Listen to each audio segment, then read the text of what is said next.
Welcome everyone to Weekly News and a DW main major tidbit, and the topic for this video is Paulo Duterte, lilibutin ang mundo. Pinayagan ng House of Representatives sa 1st District Davao City Representative Paulo Duterte, ang kapatid ni VP Sara Duterte at anak ni former President Rodrigo Duterte, ang pagliban niya palabas ng bansa for 51 days. Umunod si Representative Pulong sa mahigit kumulang 18 bansa at teritoryo mula March 20. These countries and territories include Hong Kong, Mainland China, Malaysia, Indonesia, Republic of Korea, Japan, Vietnam, Cambodia, United States of America, Australia, United Kingdom of Great Britain and Northern Ireland, the Netherlands, Germany, France, Belgium, Italy, at Singapore from March 20 hanggang May 10 o 2 araw bago ang halalan. This is despite the fact na he is seeking re-election sa kanyang 1st District Representation, displaying confidence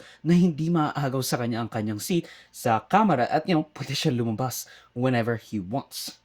Which is kind of funny considering binati ko si former President Rodrigo Duterte, si Ferdinand Magellan Jr. noong sunod-sunod ang kanyang foreign trips papuntang ibang bansa for diplomatic purposes raw. Sir, may we just get your reaction on the latest tirades of former President Duterte?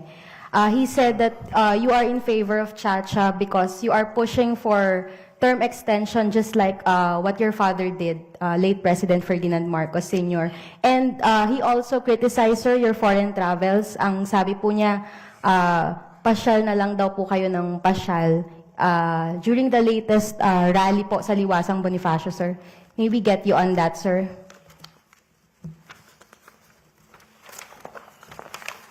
Ito yung schedule ko. Saan yung pasyal? This is my schedule for today. Where's the paseo? Wala. Yung kasama nyo kami. We don't make pasyal. Even in the places that I know or I've spent a lot of time with, hindi ko napupuntahan yung mga dati kong pinupuntahan because we're here to do this. And as to the other comments, nako-confuse kasi ako sa PRRD, papalit-palit eh. So I'll have to examine it further, read it kasi very quick ko lang narinig ang balita, kanyang mga remarks. So tignan ko muna kung ano ba talaga yung sinabi niya para maintindihan ko dahil hindi ko talaga naintindihan. Kasi parang naiiba, bawat salita niya, iba eh. So, I will try to make sense of it. Sir, And even I, kasi naalala ko sa Jeopardy, na-feature si Marcos saying na, that is the moniker that the people has chosen for him, Ferdinand Magellan Jr. dahil ang dami niyang inikot na bansa. Tapos ngayon, ikaw na ang bumubulusok sa iba't ibang bansa in less than 1.5 months. Ain't that a bit hypocritical? We are back. The category Current World Leaders. Here's your clue. In office from 2022, the president of this country has taken so many foreign trips, a play on his name is Ferdinand Magellan Jr. You have 30 seconds. Good luck. Let's go over to Avi Gupta. What did you come up with? What are the Philippines? That is correct. Ferdinand Marcos Jr., also known as Bongbong. And how much did you wager? $4,500. That gives you $21,300. Kahit nasabihin mong personal trip yan, it is a funny thing. Lalo na noong 2022, nakapunta si Marcos sa 7 foreign trips sa 6 na bansa. Noong 2023, 12 foreign trips sa 9 na bansa. At lastly, noong 2024, 7 foreign trips sa 6 na bansa. So, ano nga ba ang dahilan at ano ang mga espekulasyon regarding his tour around the world? Maybe lumalagap siya ng suporta para mapadalsik si President Bongbong Marcos sa pwesto na mayroong red herring dito sa listahan ng mga pupuntahan niyang bansa dahil sa dami in such a short amount of time. Is this not alarming for the House of Representatives? Bakit nila inokay ang leave ni Pulong Duterte? Maybe he's not really plotting a coup to bring his father back dito sa Pilipinas, rather a show of the fact na he can do it at umaamba lang siya to start off those sitting in power. Samantala ang kanyang bunsong half-sister, Veronica Kitty Duterte, is left fighting for Duterte's freedom and return to the Philippines via the hope of Supreme Court to assert his jurisdiction of its citizen outside the Philippines.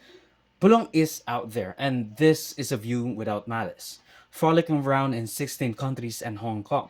Meanwhile, his father is inside his detention cell in The Hague, the Netherlands, toiling until his next hearing or his plea for interim release until his next September hearing para sa kumpirmasyon ng kanyang charges or confirmation of charges. No, maybe ang ginagawa ni Pulong is that, nakipag-usap siya sa mga heads of states para, kumuha ng support to get Duterte out of the ICC. Although, hindi natin alam kasi wala naman siyang sinabi, wala naman siyang sinabing dahilan kung bakit siya pupunta ng ganun karaming bansa sa loob ng 1.5 buwan. Lalo na at eleksyon. I mean, many people and most politicians would rather have, be in their state or local area. Kasi nga, tumatakbo siya sa District 1 representation ng Davao City. So, it's weird, pero hindi natin alam kung ano ba talaga ang mangyayari. Hindi natin alam kung makipag-usap ba siya sa mga heads of states, sa mga heads of the government ng mga bansang kanyang pupuntahan. But, hindi rin naman siya pumunta sa birthday ng kanyang tatay. Ang pumunta lang doon is si Kitty and Hanilet. So, what's up with that?